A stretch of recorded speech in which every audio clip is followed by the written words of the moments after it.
Welcome to another episode of E&A We Got Time. This is week 10. I'm here with special co-host Jay Spence. All right, and we're gonna get straight to the weekend games. Who we got? Cowboys at Lions. How you feeling? ESPN have the Cowboys winning by 3. I personally feel Matt Patricia as their coach, as the Lions coach, he's too much of a defensive mind for too much of the joke of a coach as Jason Garrett. So with that being said, I'm going to skip straight to the point, obviously it depends on if Matthew Stafford plays, but I'm going to go with Lions by 2. I would love to pick the Lions in this, but as you said, we don't know if Matt Stafford's playing. I do believe that they do play some pretty good football out there, and I think they'll keep Zeke, pretty contained as most teams have done or tried to do this season. If Matt Stafford was definitely playing 100% healthy, I would pick Detroit, but unless that completely falls apart, I have to go with the Cowboys on this one in a very tight ball game. I got them by 3. Right. Next, we got Saints at Bucks. Now, last week I told y'all that Saints versus Falcons was going to be a trap game. A couple people laughed, thought it was funny, and well, there we have it. With that being said, this will not be a trap game, and the Saints will whip up on the Bucks. I think Mike Evans will, do what Mike Evans does, unfortunately. Jameis Winston will do what he normally does. I'm expecting a lot of interceptions. I'm expecting 2 to 3 picks in this game, and I think the Saints get back to playing, good football like they did prior to last week. I think that was just one of those games. I think this week is definitely a rebound game from last week. Saints went into that game. I think they had the right game plan in mind. Just the fact that the Falcons were able to run all over the defense, which is very, very uncharacteristic of the Saints defense. No matter what, after the Saints winning this game, I think I do think the O-line needs to get it together. Andrews Pete missing for 6 weeks is gonna be a struggle, but I think they'll get it together. Marshawn Lattimore is game to game. Whether or not he plays, I take the Saints in this one. I got the Saints by 10. By 12. Jags at Colts. What you think? That's a tough one. See, Nick Foles comes back this week. Jacoby Brissett comes back this week. No T.Y. Hilton. Dede Westbrook comes back this week. I'm going to take the Jags 2.5, and the only reason why, Healthier. I'm sorry? Healthier? Well, not only are they healthier, Leonard Fournette is on a mission this year. Like, at the end of the day, you think about last year, you think about the year before, health has always been a question, discipline was a question, and now this dude has showed up this year, and he's been the saving grace for Jacksonville, and I think he does the same thing he's been doing all year against the Colts. Well, that's good. I'm gonna go with the Jags too. I really don't have a problem with that. Like we said prior, they are healthier. Nick Foles will be back, so that's gonna help them a whole lot. Colts a little banged up, so I got the Jags in a close game. I got them by like 6.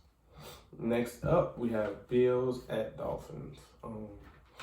Bills have not beaten a team over 500 yet, and I don't think they will lose to a team under 500. I got the Bills winning this game. I have the Bills winning this game too. Then at the same time, it really depends on which quarterback is going to be playing for the Dolphins. Do we get Fitzmagic? Do we get Josh Rosen? Do we get Fitztragic? Yeah. But regardless, I think the Bills defense, they kind of got exposed last week, and I feel like they'll shake back this week. And keep their playoff hopes alive. Exactly. And then on top, not only their playoff hopes, they're still very much in this division against the Patriots. That is correct. It's going to come down to the Patriots losing some games that they shouldn't lose. It's going to come down to Buffalo winning some games that they probably have to win. But keep their slim hopes alive. Yeah. Speaking of playoff hopes, next up we got Broncos at Vikings. Now the Vikings, in my opinion, are in the toughest division in football, and they have to stay on the roll and keep winning to, possibly win this division or get a wild card. And it's going to keep on going this week. I got them beating the Broncos. I have them beating the Broncos too. This is kind of jump ship a little bit. If you had to pick one person right now to be MVP that's not a quarterback, who you picking? Ooh, that's a rough one. There's a couple guys, but I think I have to go with Dalvin Cook maybe. He's definitely in the conversation if we taking quarterbacks out. Exactly. And obviously, traditionally, it's a quarterback. Statistically and the stats go a long way. But at the end of the day, you look at the Vikings are 7-3 right now. How many of those 7 wins came because Dalvin Cook went off? Had 120, 130 plus yards in the game. Exactly. Not speaking of playoffs, we got Jets at Redskins. Playoffs. We got the guy who saw ghosts and the guy who was not supposed to be a Redskin. I do believe Sam Darnold is and will be a better quarterback than Dwayne Haskins in this league. I feel as though Dwayne Haskins' college football stats were padded by track stars he had in his receiving core. But I do think he can possibly be an average quarterback in this league, but it's not going to start this week. I have the Jets winning this game. This team has been together longer. Dwayne Haskins probably still doesn't have everything completely down, so I expect him to make a bit more mistakes than Sam Darnold would. I trust the Jets defense a lot more than the Washington defense. He said the key. I have the Jets winning this game. We have a 2-7 Jets team, a 1-8 Redskins team. I like everything you said about Dwayne Haskins. I personally feel had he gone to another team under another coach, different system, he may have excelled. But as far as him being the Redskins starting quarterback, that man's basically there to die. Yep. I have the Jets winning this game. I think Le'Veon Bell finds the end zone twice. I think Jamal Adams gets him an interception. And one thing that people sleep on about the 2-7 Jets. Do y'all understand how good their run defense is? Specifically their run defense. This is Darius Geis' first game back. God. But no, as good as that Jets run defense is, do you think Darius Geis makes a little noise? No. None whatsoever. I got the Jets winning that game. Playing triangle in there. ESPN has the Redskins winning that game by 2.5 points. I have the Jets winning by 3. I don't see what Geis going to do to help them, but good luck to him and them. Next, we have Falcons at Panthers. Falcons had the little, whatever you want to call it last week, the little hoorah. Panthers, you calling it a fluke? Definitely a fluke. Saints fans, y'all heard that. You don't get many of them. But Falcons, y'all look good for one day. I don't think it continues. I think y'all going to Carolina. This is a divisional game. I believe Carolina soundly beats them.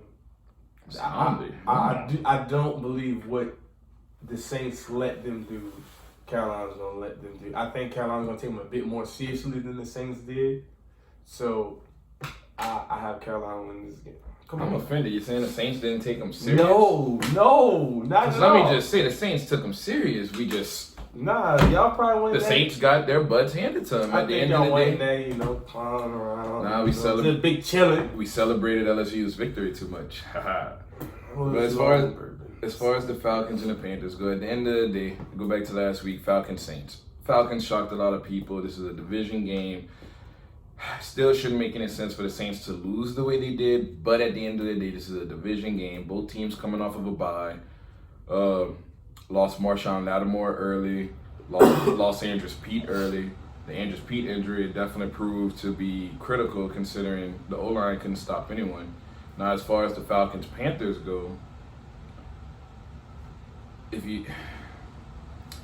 no one has stopped Christian McCaffrey all year. Not a single soul. Atlanta's defense showed up last week, but even if they do show up, I still don't see them stopping Christian McCaffrey. I have the Panthers winning this game by 2. Last second field goal. I think the Falcons will keep it a game.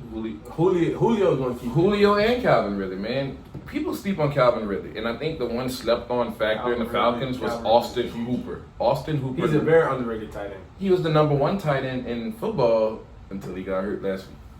and he's supposed to miss a month. And I think the Falcons will miss him, and I think that's going to be the missing piece in why they don't beat the Panthers. So I give the Panthers the edge by 2. I got them winning by 7. But a very interesting game right here. We got Game of the week. Yeah, your game. Okay. That's my game of the week. Texans at Ravens. Lamar versus Deshaun.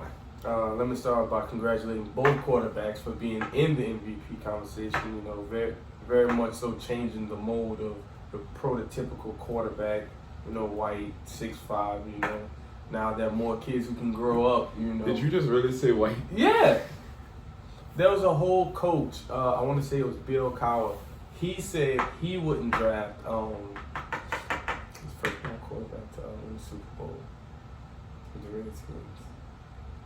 I can't think of his name. But anyway. Oh, from Grambling? Mm-hmm. Oh, Doug Williams. He said he wouldn't draft him because he didn't believe that a black athlete's mind was capable of doing all the things that a quarterback does. That's all I'm saying. You see more Russell Wilson type quarterbacks now. You see more, you know, nobody's as big as Cam Newton, but, you know, more quarterbacks like that. So I just want to give an early congrats, you know, give them their flowers early, you know, for both, you know, breaking the mold in a sense, and both playing some really, really MVP level football. And let me ask you a question. You know it's coming too. How long has Bill Cowher been out of coaching? That's besides the point. I'm just saying. Bill Cowher was a damn good coach, might I add. However, that statement you just made, ironically enough, if I'm not mistaken, his last starting quarterback as a coach was Cardell Stewart. And if it wasn't Cardell Stewart, it was Big Ben. But regardless, you get where I'm going with it? Yeah, I get what you're saying. And what kind of quarterback was Cardell Stewart? How good was he again? Don't sleep on Cardell Stewart, man. You're not about to disrespect Cardell Stewart. Look, let's get to this. Let's get to this. We getting off topic. I think this game is going to come down. I think both of these guys are playing really good football. Who makes the last mistake? Pretty much. And I hate to be, you know, cliche about it, but is the Texans defense, which really hasn't been all that good this year, especially with David Clowney leaving. And J.J. Watt out for the year. Which defense is going to stop what quarterback? I think that's the question. I 100% agree. That's the question. I think this should be a shootout. Oh yeah, 30 plus on both sides. 30 plus on both sides. I wouldn't be surprised if they both go with 40. My pick for that one, man. Ravens are at home.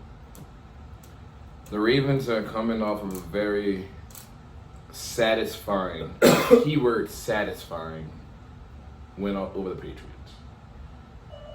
I'm going to go with the Ravens. I think they keep it rolling. No one expected the Ravens to be this good this year. Nobody expected Lamar Jackson to be this good. No one expected Lamar Jackson to make those throws he's making, man. And well, he wasn't making commercials, so he was doing something. And besides him running the ball, really think about I mentioned this in the last podcast I was on. That dude's been making throws that he couldn't make last year. And those tight windows, those sideline throws. And they put some good pieces around them. You know, they got a solid running game. Exactly. You know, they got a good tight end out there. They got Hollywood Brown out there. They got Willie Snead, who's a pretty good number 2 receiver. You know, he does what he does. So I have no problem with the Ravens. I'm gonna pick the Ravens simply because they're at home. If the Texans were at home, I'd have the Texans. I'm gonna give it to a home team. Next up, we have Cardinals at 49ers. It's the first 3 o'clock game. I got 49ers winning this pretty soundly. I like everything Kyler Murray's doing, right? Love what he's doing with the football. Don't love the 10 other people they have around him while he has the football. You don't love Larry. Except for that. Hold on. You offended me with that one, man. The running back position hasn't looked all that well. David Johnson definitely is not earning his money as they thought he would be. What do you think about the move for Kenyon Drake? I think that's a great move. It seemed like last week or week before last, he had a couple really good runs.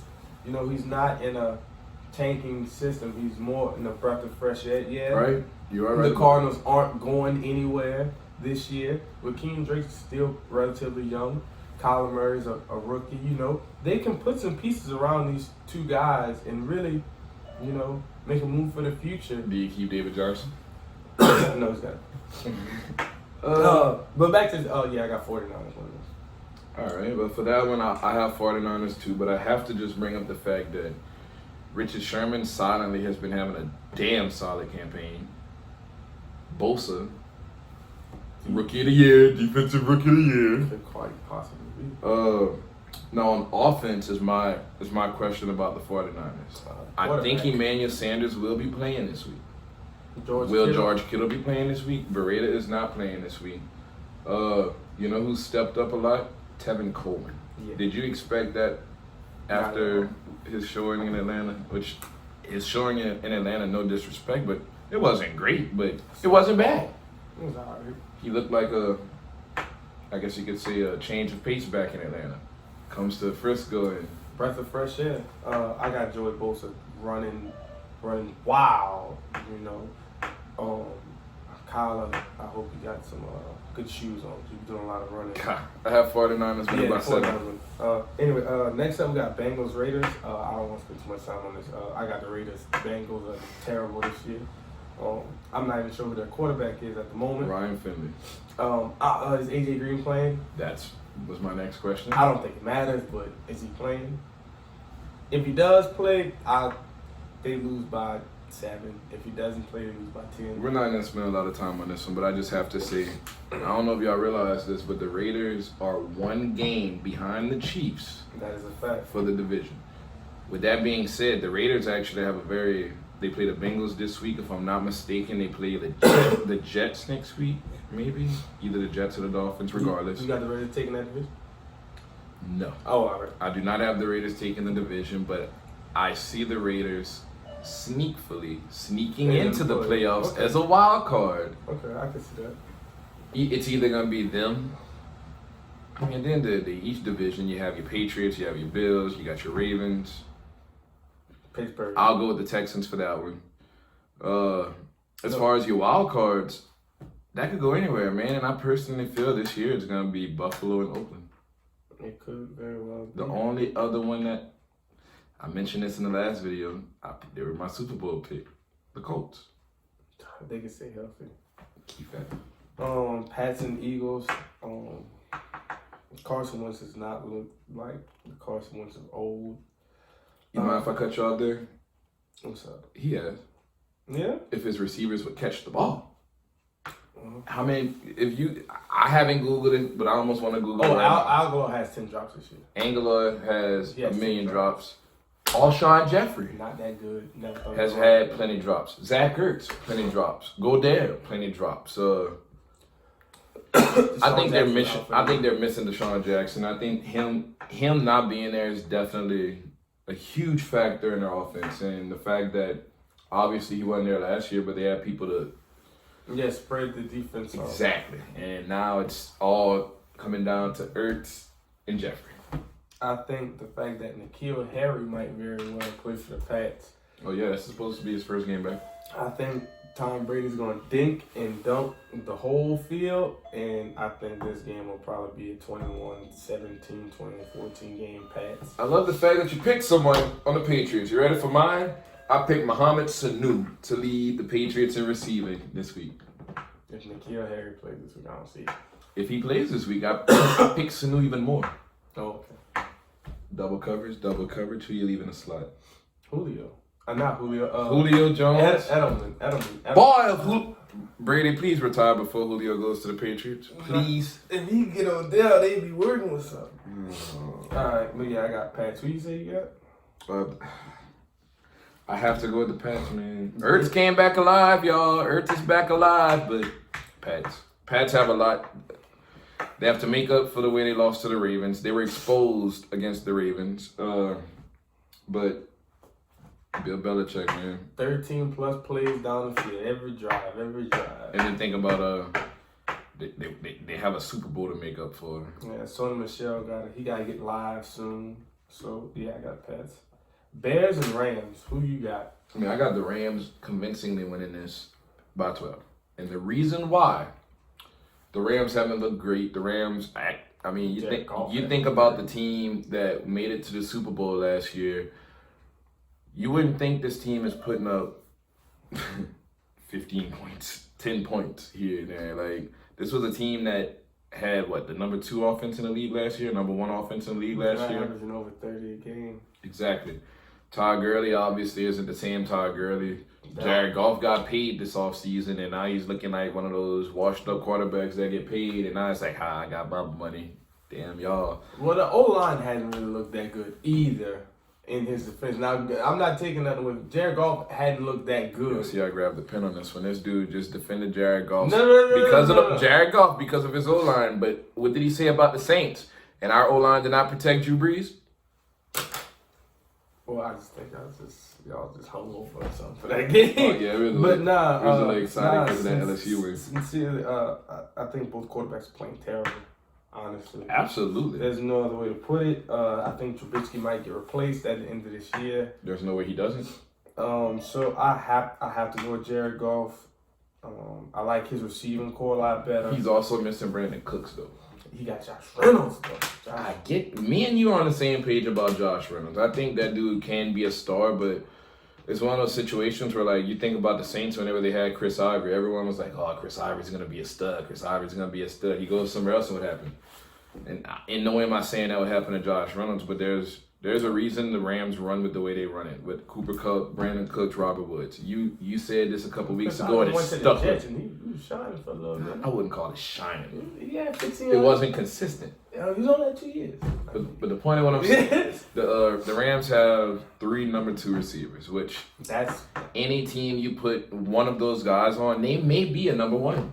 But the point of what I'm getting at is they are missing Cooks. They are missing Cooks. If they have Cooks to open up the field, well, it's just getting those shots in the middle. Cooper Kupp sitting here burning past that cornerback and catching this ball over that safety. You know what I mean? I think Jared Goff's gonna play a little better. I think the Bears defense is on my. If the Bears defense can give me 2+ turnovers, the Bears gonna win this. But I got the Rams. I have the Bears getting you 2+ turnovers and the Rams still winning. Okay. You asked me this question 2 weeks ago. Where the points coming from? You right. Khalil Mack maybe. I don't know. Hopefully. Khalil Mack versus Aaron Donald. Oh shit. You didn't think about that, huh? My game of the week: Chiefs versus Chargers. Man, Mahomes is back. Mahomes said playing amazing.